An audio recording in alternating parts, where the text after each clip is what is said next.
nikmat kita rasakan, bahkan nikmat yang kita anggap kecil itu sesungguhnya nikmat yang amat berharga bagi kita. Untuk itu, jemaah rahimakumullah, sesungguhnya Rasulullah SAW bersabda, Inna Allah yuhibbul abda at-taqi wal ghani wal khafi. Sesungguhnya Allah mencintai seorang hamba at-taqi, al-ghani, al-khafi. Allah mencintai seorang hamba yang bertakwa, seorang hamba yang cukup dengan pemberian apa yang Allah berikan kepada mereka, dan seorang hamba yang mampu merahasiakan seluruh ibadahnya hanya untuk Allah Azza wa Jalla al-Khafi. Sesungguhnya Allah mencintai seorang hamba at-taqi. At-taqi adalah seorang hamba yang bertakwa, dan bertakwa makna yang paling bagus menurut para ulama adalah apa yang disampaikan oleh Talaq bin Habib, yaitu apa? At-taqwa, ya, engkau mengerjakan perintah Allah Azza wa Jalla ala nuri min Allah, atas dasar Allah, ada dasar ilmu dari Allah Azza wa Jalla, tarju thawab Allah, karena berharap pahala dari Allah Azza wa Jalla. Dan engkau tarku maksiat Allah, engkau meninggalkan maksiat Allah ala nuri min Allah, atas dasar ilmu dari Allah, takhafu adab Allah, karena takut adab dari Allah Azza wa Jalla. Itu adalah makna takwa yang paling bagus menurut para ulama. Artinya apa? Mengerjakan semua perintah atas dasar ilmu dan atas dasar ikhlas karena Allah Azza wa Jalla. Meninggalkan kemaksiatan atas dasar ilmu dan atas dasar takut kepada Allah Azza wa Jalla. Itu takwa. Kemudian al-ghani. Al-ghani adalah laisal ghina bi kasratil ma'arad. Bukanlah yang dimaksud kaya adalah banyaknya harta yang dimilikinya. Walakin al-ghina ghina nafs. Tetapi kekayaan itu ada yang dalam hati kita. Maka Allah mencintai setiap hambanya yang merasa cukup atas semua yang Allah berikan kepada dirinya. Baik banyak, baik sedikit, baik kurang menurut orang lain, tapi dia senantiasa merasa cukup, merasa bahagia dengan apa yang Allah berikan. Allah mencintai hamba yang demikian. Kemudian al-khafi. Al-khafi adalah hamba yang pandai menyembunyikan ibadahnya dari penglihatan orang lain. Itu adalah al-khafi. Maka hendaknya kita belajar untuk menjadi tiga sosok yang Allah cintai itu. Karena ketika Allah mencintai kita, Allah jadikan para malaikat itu wajib untuk mencintai kita. Dan Allah jadikan semua makhluknya yang di langit dan di bumi mencintai kita pula. Kita kembali pada kitab kita Bulughul Maram.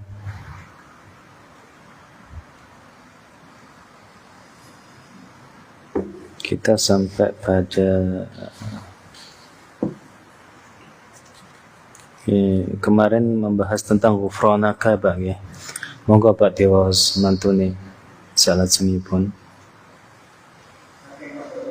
Ji leres.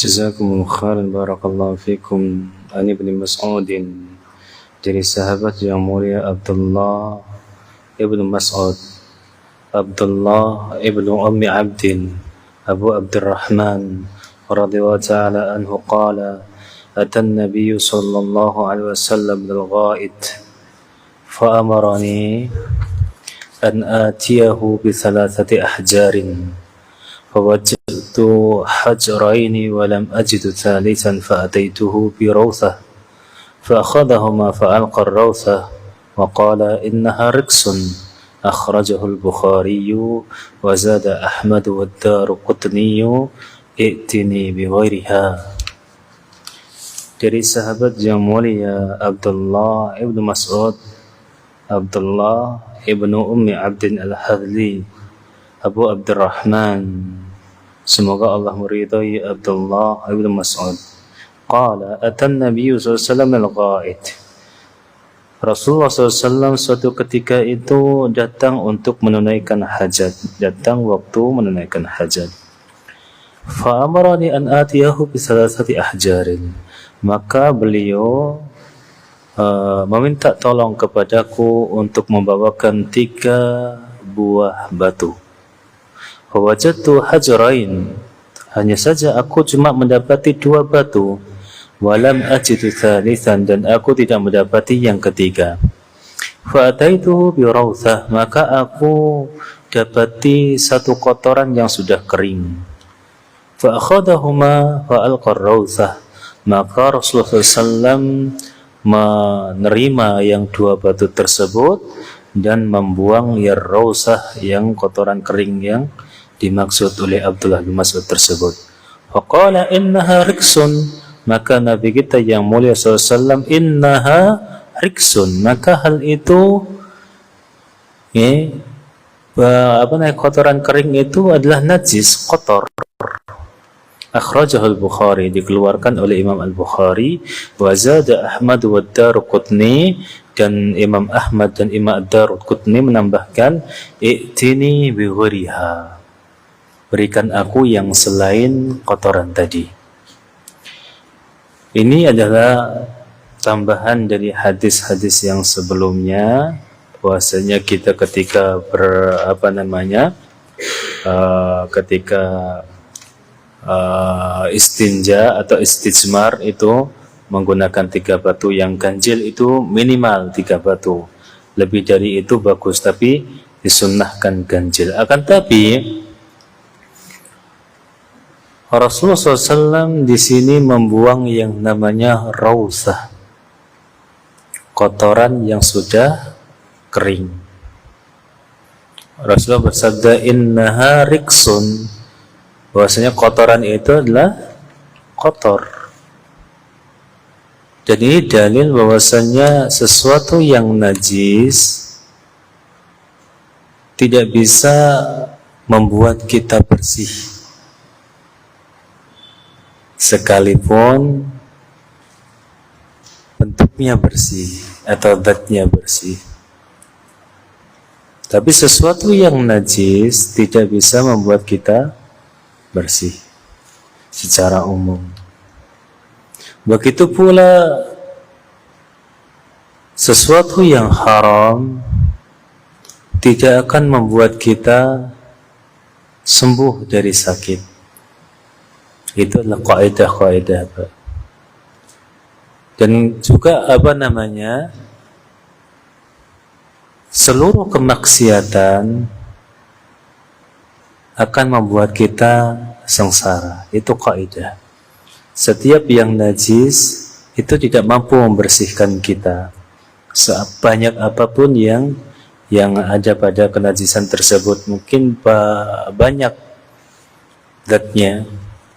Kemudian sesuatu yang haram tidak akan pernah menyembuhkan kita.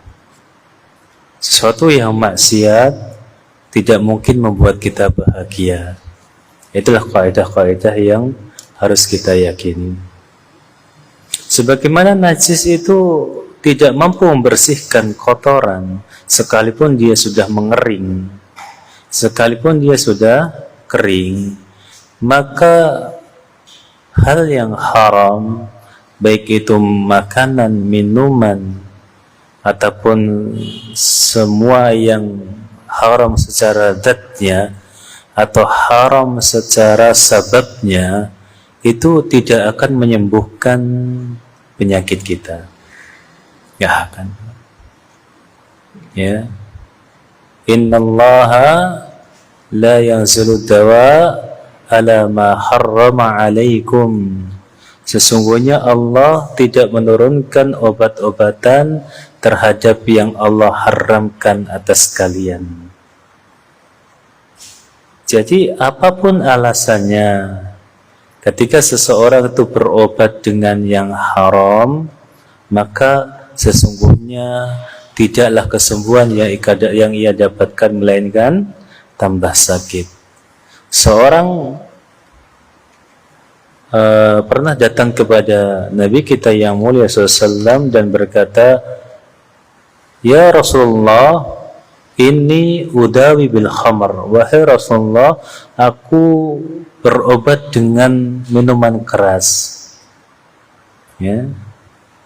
Maka Rasul bersabda apa? La tudawi bil khamr, la yazidaka illa da'an. Jangan pernah engkau berobat dengan khamr, karena sesungguhnya tidaklah menambah kecuali penyakit. Ya. Ada orang yang berobat dengan minuman keras, katanya minuman keras, napa mawon bentuknya, mau toa, mau anggur yang memabukkan, yang sudah fermentasi, ataupun yang lainnya, berharap sembuh dari penyakitnya. Dan ia lakukan itu karena data pengalaman. Katanya orang tua-tua dahulu ketika berobat pakai ini, pakai itu, pakai ini, pakai itu. Dan itu hal-hal yang haram. Maka hal itu tidak menambah kecuali penyakit. Sekalipun mungkin dia bisa sembuh terhadap penyakit tersebut, tapi Allah akan datangkan penyakit yang lebih besar dari sisi yang lainnya. Karena Allah tidak menurunkan obat pada hal yang haram. Rasulullah bersabda, "Tadawu ya ibadallah, tadawu." Wahai hamba Allah, berobatlah. Berobat hukumnya apa? Boleh. Sekalipun Rasulullah bersabda tadawu, berobat hukumnya boleh. Dan kita adalah yang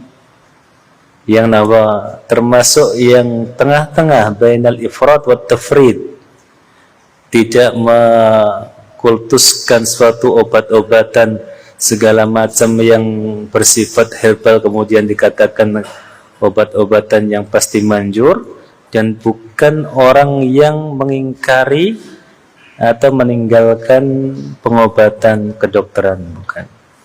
Karena Islam tidak pernah menganjurkan demikian. Tidak pernah menganjurkan demikian. Sejarah mengatakan bahwa para sahabat juga berobat kepada tabib. Bahkan Ummul Mukminin ketika sakit juga memanggil tabib. Ummul Mukminin Aisyah radhiyallahu taala anha memanggil tabib. Itu adalah apa? Sesuatu yang menjadi hukum qat'i, sesuatu yang bisa menjadi hukum yang bisa kita pakai sandaran. Bukan kita menyepelekan obat-obatan yang berasal dari herbal. Tapi ketika kita mengatakan semua yang dari herbal adalah obat yang kita klaim sunnah, herbal Rasulullah SAW juga keliru gitu. Karena sepanjang kita menelaah hadis, Nabi kita itu menyebutkan herbal yang obat-obatan itu apa sih? Paling madu, habatus sauda, kemudian hijamah, berbekam, madu, habat sauda, itu. Kemudian kita mengklaim semua yang berasal dari tumbuh-tumbuhan adalah obat Nabi kita SAW, maka keliru. Maka kita harus bersikap pertengahan, baina ifrat wa tafrid, di antara sesuatu yang hulu terhadap obat-obatan tersebut dan juga orang yang meremehkan. Kita di tengah-tengah, tidak meremehkan dan tidak hulu terhadap obat-obatan tersebut. Asalkan hal itu halal, maka masuk ucapan Nabi kita yang mulia SAW, ya ibadallah tadawu, wahai hamba Allah, berobatlah kalian semuanya. Dan masuk dalam kaidah ini adalah semua kemaksiatan tidak ada yang mendatangkan kebahagiaan.